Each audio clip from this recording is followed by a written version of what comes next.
加入芒果 TV 会员，每周二中午12点双更会员抢先看。老师饿了吗？饿了，你们饿了吗？有一点，感觉很香的样子。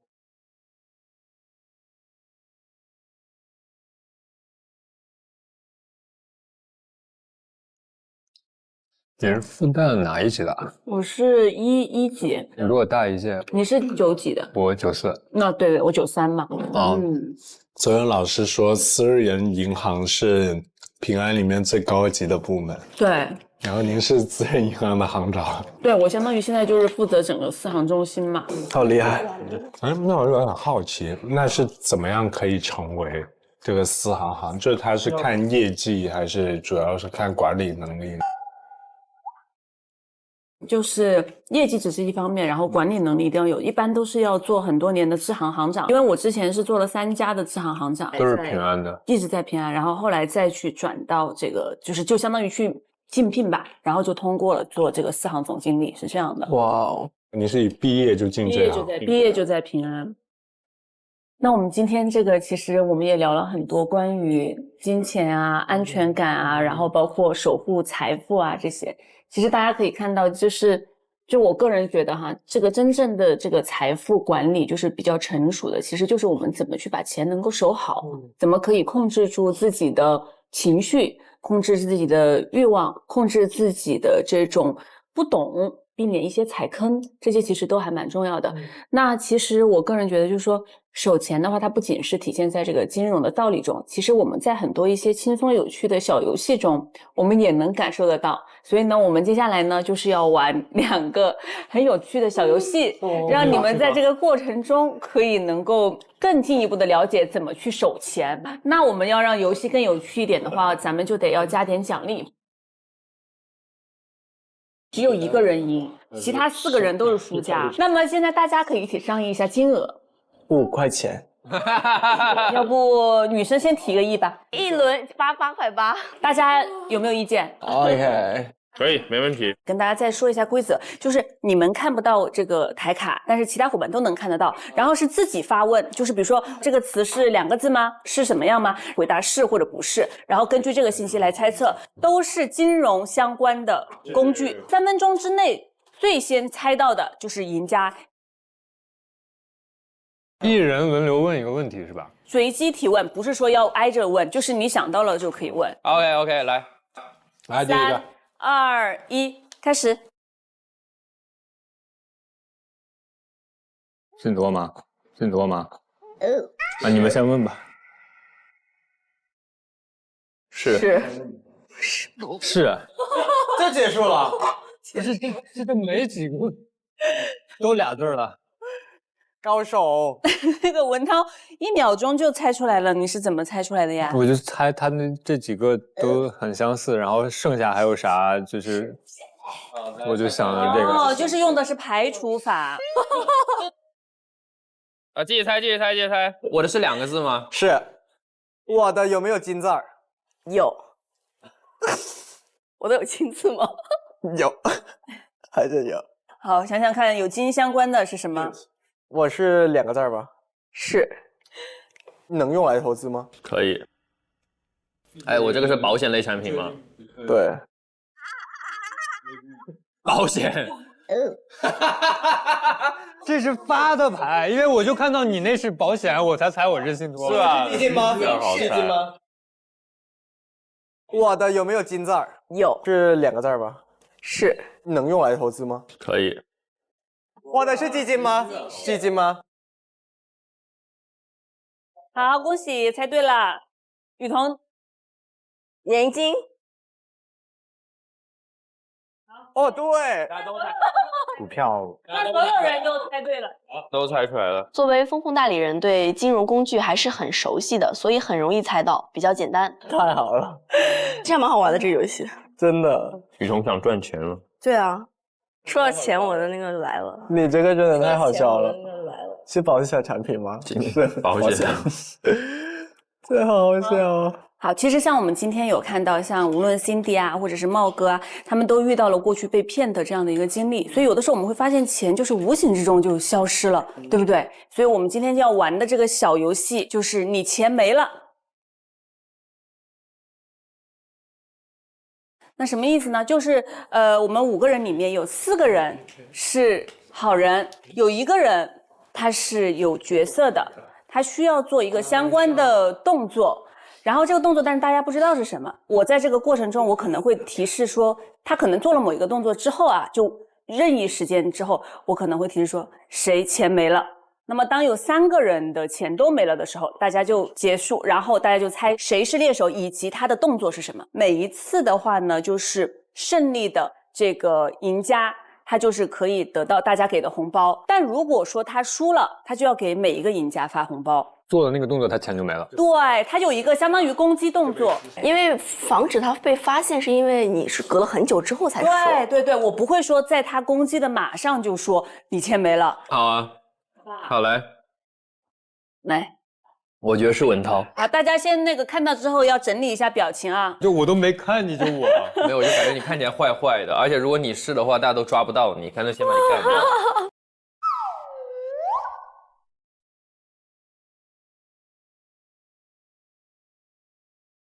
我不敢看了，我有点。不会那个上面写你是一个金融专家。那我们现在正式开始。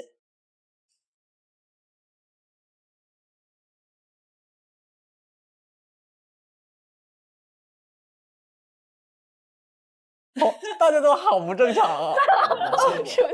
好恐怖表现。闻到喝水呢。跟你有关系吗？我又没把水泼你身上。那踢了我一脚。他说不定喝完水跟第一个说话的。你踢了他一脚。不小心，我腿比较长。他踢你了吗？不是你，不小心的。你老看我干什么？主要大家现在手上都没有任何动作了，都对，特别小心。可能不一定是手上。你想，可能是语言，有可能他说什么。谁在做一些不自然的动作？应该不是很明显的动作吧？不知道哎。快出来吧，动手吧，林业行动吧，别耗着了。快点的。那你动手呀！我给你就行，不就8块8吗？哎呀！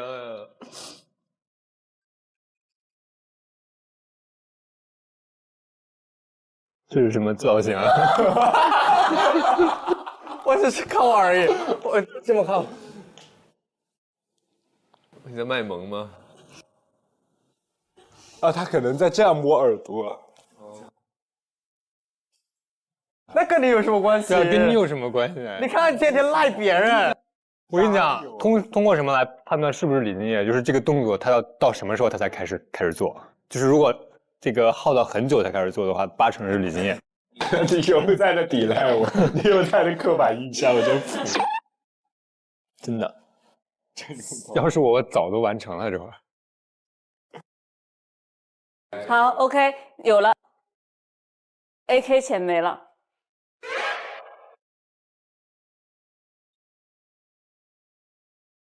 哇，谁干的我啊？我真猜不到。这么，他这个表情有点表演痕迹，我说你说一下，刚才有看到谁弄你吗？我完全没有 get 到，我感觉，因为我们一直在看这边，对，然后他就是所谓我们根本这边，我没这个意思。你要大胆发言。只有一次机会。你在挑拨离间。怀疑的眼神，开始怀疑。你在怀疑我？我在观察你。快点儿，别烦了，刚刚我跟你对视的他就没了，还有我。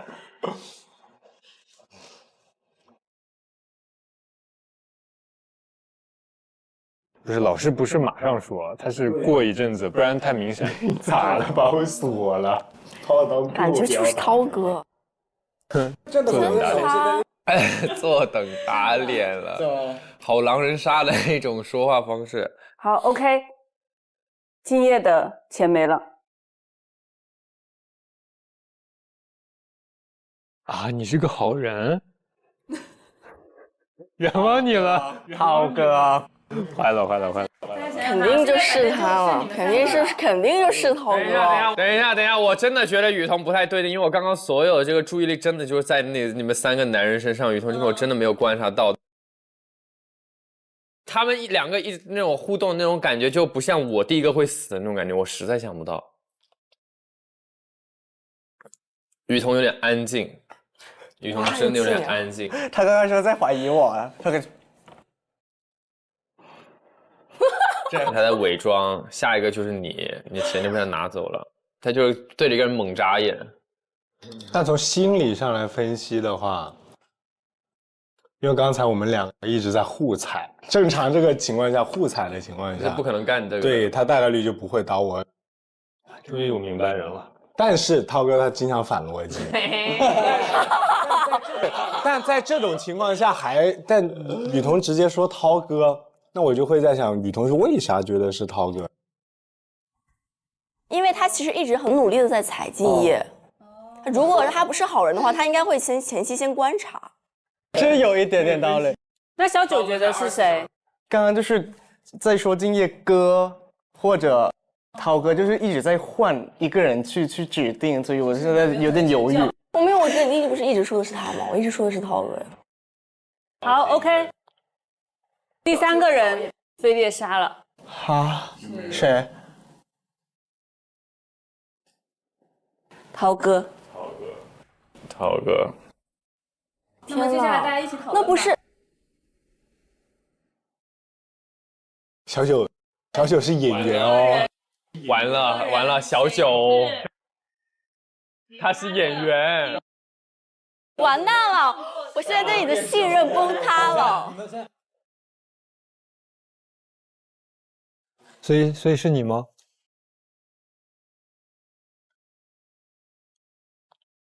所以是你吗？可以猜是我啊！大家觉得是我就是我。好狂啊，受不了了。因为说了也没人信呢。第一个是他，对吧？对，第一个是我。妈呀，第一个是我，那就是你了，高清晨。我说真的。喊全名。所以你们现在确定谁是我吗？猎人了吗？是我吗？肯定是他啊。OK。那动作是什么？猜不出动作，摸耳朵。人家摊牌给你们玩，你们就是猜不到我做了什么动作。但动作有点难，真的想不到。筷子的方向吗？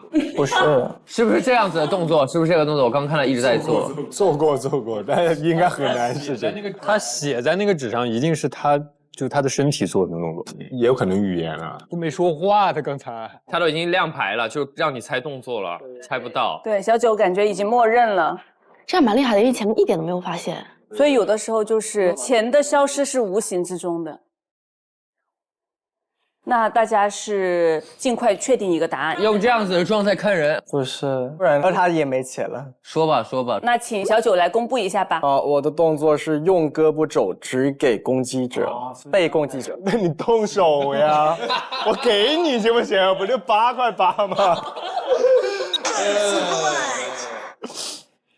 哎，你们院平时玩狼人杀玩的多吗？因为刚才我们两个一直在互踩，那这个时候，但涛哥不知道会不会反逻辑啊？正常这个情况下，互踩的情况下，对。哎，那如果我这么猜就好了。那刚才那个确实有问题。因为你们在聊天的时候，我就在这样，然后就这样，然后就跟他对视，就双杀。Double kill， 只有你一个人可以做这个动作，我们旁边都只有一个人，因为这个动作很难，我本来刚刚要投降了。其实第1轮的时候，小九还蛮明显的，就是他做了这个动作就被金爷发现了。金爷说：“你怎么突然做个这个动作？”对，以为是摸耳朵什么的。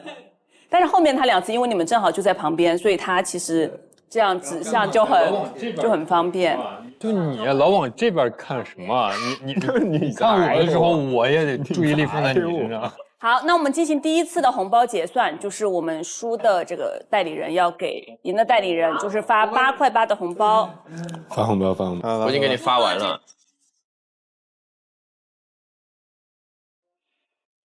刘璋给我打电话，我给你提示，我们分钱。你看，金融诈骗无处不在，我的天！真的，我给他发了。真的好刺激，刚刚你看起来很淡定哎。演员吗？演员，真的在现场就是这样，你在慌张，你要演得出来。哇，好厉害啊！所以这个演戏，比如说你去学演戏的一些那个吗？上课吗？还是说你天生就可以的？我也没那么专业，但是我从小就喜欢表演。我真的撒谎很难撒谎。好，那我们开始最后一轮啊。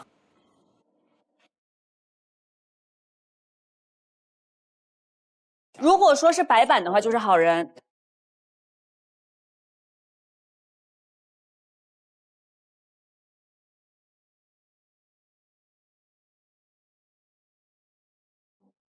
那我们现在正式开始。吃一堑长一智啊，这是方便做啥动作啊？这是。我再观察一下，但我真的觉得我有答案。你有答案了？我再观察一下，我再观察一下。你要保留高光的话，你就现在先说了。我不行，我怕我猜错了。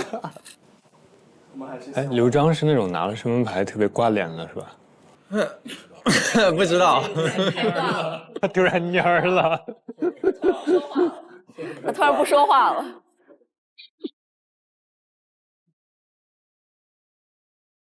拿出你卖保险的状态，拿出保险王的气势。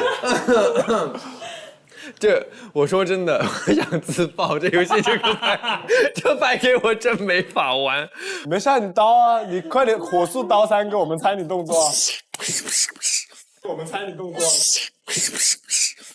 你们猜吧，动作是什么？我们不一定死掉了。你们那个猜一下是什么？啥？已经做完了？做完了，我已经杀完3个人了，除了涛哥以外都被我干掉了。AK 真的很真诚哦，真的完全我会出汗，因为他撒不了谎。你不会玩狼人杀，就是你没有。如果玩狼就不行，偷偷的也不行，就会说话比较少啊。跟筷子有关？你猜？不知道，跟筷子没关系，障眼法那是。他刚才这太中二了，感觉是他本身会干的事儿。他在反逻辑，其实就是他就是做这个，刚刚是吧？对，就是把东西放在面前，但也没有指向性，因为他也不是这样指。但这个怎么完成呢？这是逻辑上，我不知道，我不在思考，我不在思考了。我一思考，我就会给你们看的我在想什么，我也不思考了。我们就猜哦，我们只有一次机会。不会是筷子，就是他的手。但老师都说了，刚刚他都自爆了。没有，他说我自爆是我身份。所以我们如果不是那个，那一瞬间3个人都没钱了吗？他的动作做的标准吗？不是特别标准。那再做一遍可能还是要重新来再做一下。行吧，我觉得没问题。好，那这个算。其实差不多，没什么区别。对，就慢一点。来吧。好，1分钟时间讨论。不是筷子就是手嘛，在这3个人面前敲一下桌子。刚刚他重复的时候没敲。跟有关吗？他第一轮是不是？不是，说不定哦。好，最后30秒。就是手里拿一个什么东西指向一个人，他就会被偷刀钱。好 ，OK， 确定是不是 ？OK， 揭晓答案了哟。看的状态不像，因为他迫不及待要张开了。那直接揭晓。3、2、1，把任意物品放到被攻击者面前。这个动作其实是没办法完成的。转吧，虫我可以的，没问题。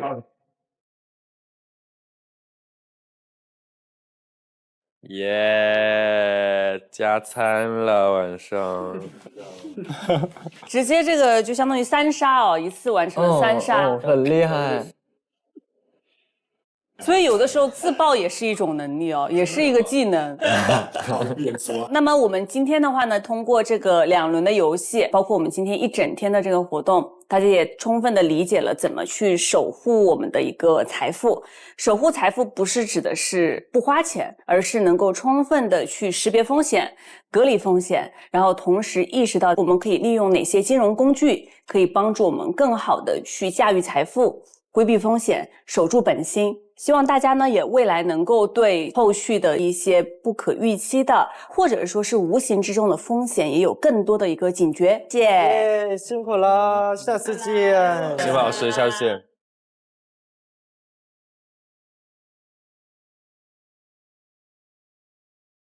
我们一边吃饭一边讨论一下。好，来坐。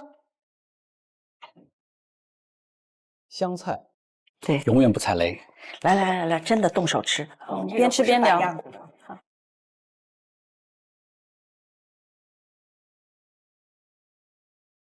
你对自己的演艺规划还是因为钱被骗光了，必须就有机会就一个都不能浪费。我心态变化也挺大的，就是以前我跟他们也分享了一下，就是我说我儿子1周岁生日的时候，我就说有感而发。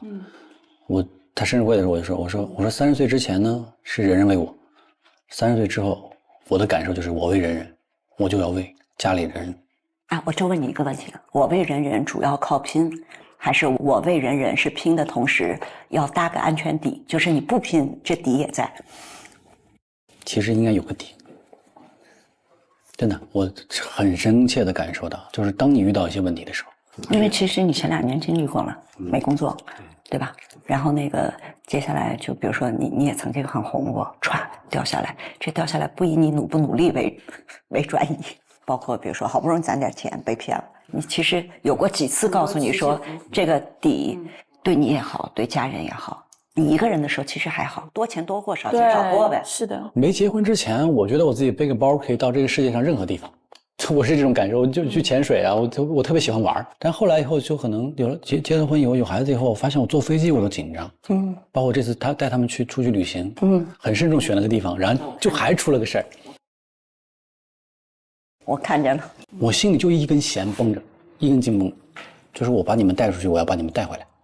我们后来辗转好多地方，然后凌晨7点落到北京首都机场，那个舱门打开，带着我儿子走出来。然后走到那个廊道的时候，我整个人呐是那样，没有办法想象。包括我这次回来，我特别想跟大家分享的一个点，我回来1周了，然后到家了，就是孩子已经上学了，我媳妇出去工作了，晚上9点我带我儿子去洗漱，准备上床睡觉。然后这个时候我在他房间，我就听到轰隆轰隆轰隆轰隆的声音。我整个人，我的汗毛就立起来，我就人僵在那儿，我脑子飞转，我在判断是不是还有飞机在天上飞。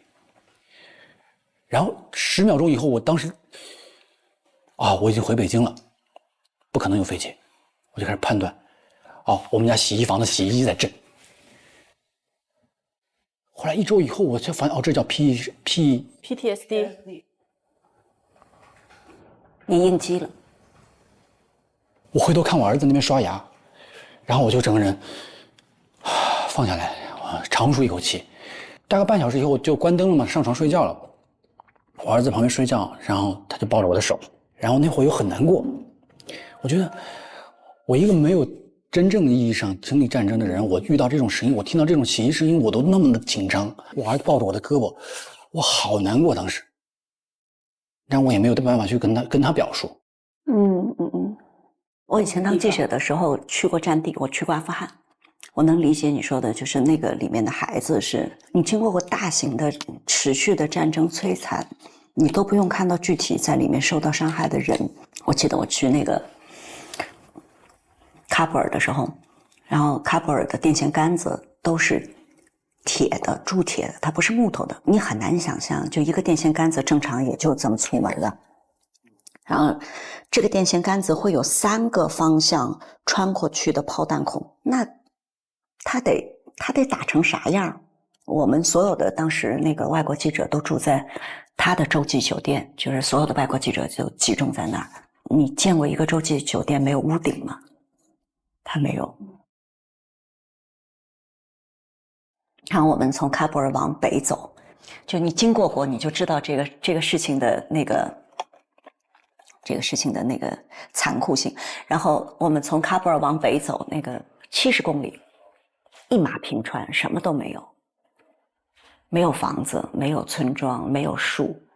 他们说这块是个荒漠吗？他们说不是，这个原来是世界上特别著名的一个大的葡萄园产区。那我说为啥啥都没有啊？没有路，没有房子，什么都没有。他们说就是给推平了。说推平的原因是因为这样北方的那个武装力量就打不过来，因为开阔地带你没有地方藏嘛，你就打不过来。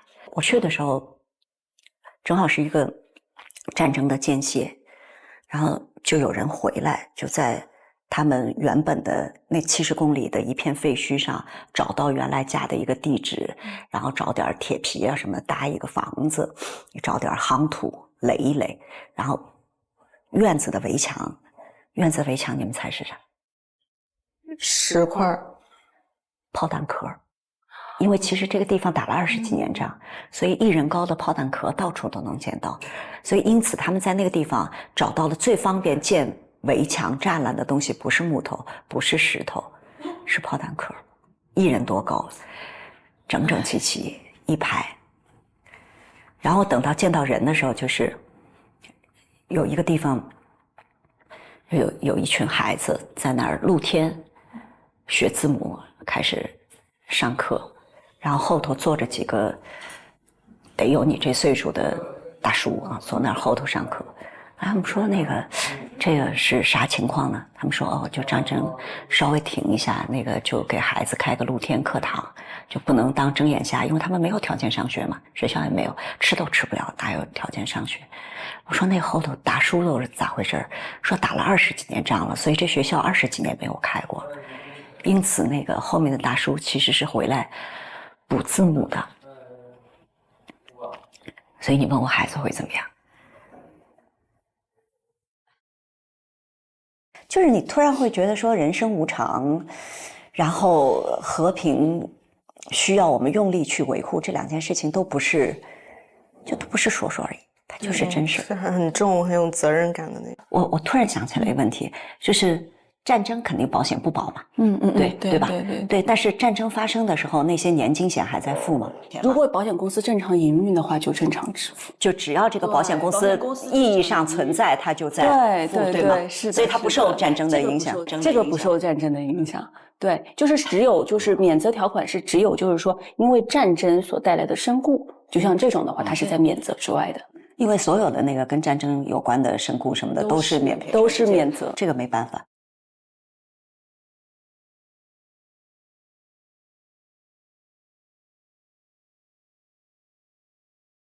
我们来做个测试，拿一批金币来表示，你确定能够在2026年产生的收入有多少？确定的。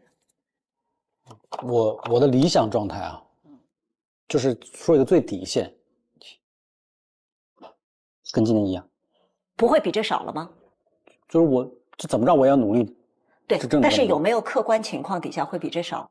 我觉得应该不会吧。我觉得今年好像，我觉得会比就我目前能看到的特别好。来，我们把26年落在这儿。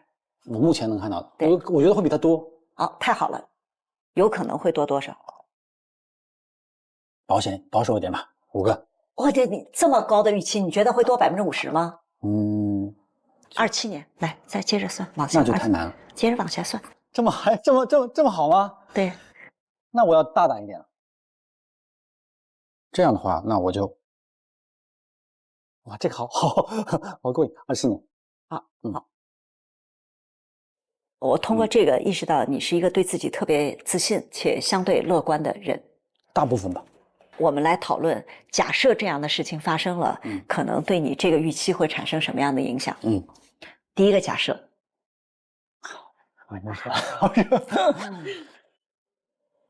第一个假设就是 AI 短剧爆发，于是总的你目前参演的长剧的数量急剧下降，因此能给到你的角色会变少。这件事情你觉得发生的可能有还是没有？有可能。那会影响你26年和27年的预期吗？会。觉得大约会影响多少，你就把它拿掉，扔回到原来的框里去。我目前得到的就是我未来需要去拍的，它是已经在特别好，确定。所以其实你已经有一些确切的角色在手里了。27年这个还没确定，对不对？27年不确定。所以对27年的影响有多大？但是这样，陈姐，我自己有个计划我不是说演员是一定要做的，对。但是除了做演员，包括您说的自媒体博主这些方面，我也有在思考，我会要做这个事情的。但是我要找到一个属于我自己的路。特别好。然后那个你可以先把这个扔回去。对于未来的不确定性吧，我拿掉5个吧。那第二件事情，你不是想做博主吗？这会让你增加收入，还是暂时会看不到收入？我觉得在1年内是不会有太多收入。所以如果这件事情做成了，会在27年给你带来收入，对吗？好，你现在多了一项新的收入的可能性哈。那这个会增加多少呢？保守一点，2个。现在我们来了。但凡要做自媒体，你就要意识到自媒体可能会出现你不可控的职业特殊风险，有一些你并不知道它怎么出现的，它就是出现了。这我没有考虑过。假定这个风险真的发生了，对你27年的收入的影响是什么？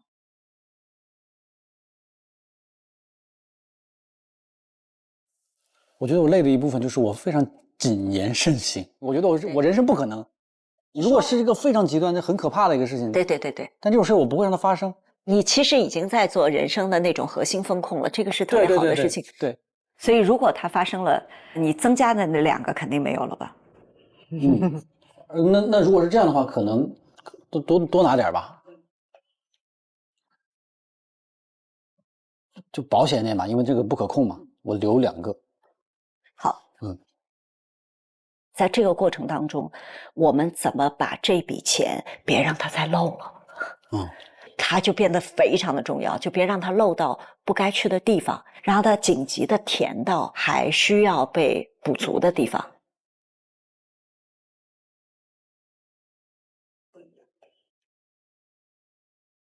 今天的主题是单身女性守护行动。杀猪盘受害者中，女性占比超过70%，每一步都是精心设计过的剧本。35岁的刘美涵单身12年，一直处在想结婚却没结的状态里。太久没有谈恋爱了，我真想谈恋爱。男方的收入如果比我低，但是对我很好，我是不会考虑结婚的。你以前看错过人吗？我们将以攻守的模式开启联谊剧。我们要跟涛哥正面对峙，对，针锋相对了哈。这是我们今天联谊会的2位男嘉宾，多期待 BGM 的。你看，你把我打倒了，很开心。你刚才能把那花藏着点不？感觉对我们有点敌意啊！展现你的诚意，在婚前协议上面写好房产加你的名字，属于我们2夫妻的共同财产。真诚感还是出来了一些，有疑义。你有可能，比如说给别人做了抵押，房产上是2个名字，相当于你也要承担他的债务。把钱转给你，你去买这就稳妥了。打给你钱，我会写自愿赠与的。他还得写任何条件下不会返还。你就这么不信任我吗？你不用那种。可以搞一个旅游基金，会定期往里面存钱。画饼了，开始。只是你口头上说嘛，现在是空头支票嘛。有没有一点基本的诚意？万一有这个生育的话，上来就开始结婚后生孩子，冒不冒昧啊？我直接使用一个飞沙走石。赵以轩是一名自媒体博主，粉丝超过4000万，被戏称抖音的亲闺女。妈妈很担心我的独居生活，她的生活重心在我不好的话，她也会不想活的那种状态。你在那儿发烧，你给谁打电话了？没有人管你的呀。可能就是你给我收尸，这叫怎么回事啊？接下来攻守转换，包你火，我叫通通爆款，就只要出自我手的选题，通通爆款。我叫李金叶，掏你兜兜，掏你兜兜。我所有的存款都放在我妈妈这儿的。我们就主打一个有孝心的大女主人设，所有的钱全部交给妈妈来管。有问题，比如妈妈有自己不知情的债务，那你这部分的资产也没办法受到保护。妈妈是现在有自己的伴侣，她的继承人不只是你一个人。这个鸡蛋不要放在一个篮子里，重疾险多买几家的，好几家同时赔，不行的。会有涉嫌骗保的嫌疑。一起存养老金充年化的12%是一个保本神啊！年化12%根本就不可能达到的。但是大家现在都喜欢爽文啊，标题党嘛。你爽了，然后我号给我搞疯了。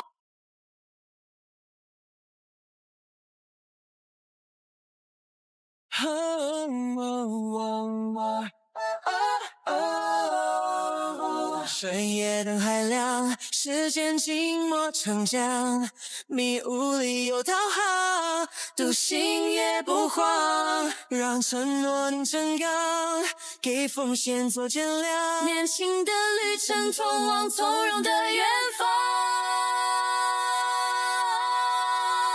清澈如灯，爱是归航，波浪甲方安然向阳，桂花为影照亮迷茫，青春作伴不负韶光，让未来见证这守护的力量。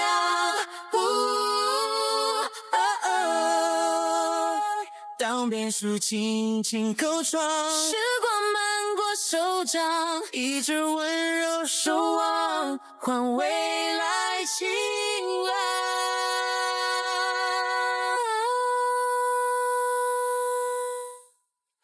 更多精彩内容尽在新浪娱乐微博综艺新浪综艺。上微博关注节目官微出入职场金融季，解锁更多独家互动和幕后花絮。上微博带话题出入职场金融季发博讨论，有机会获得节目嘉宾专属回应，独家中文百科合作平台。上百度搜索出入职场金融季，精彩内容尽在百度百科。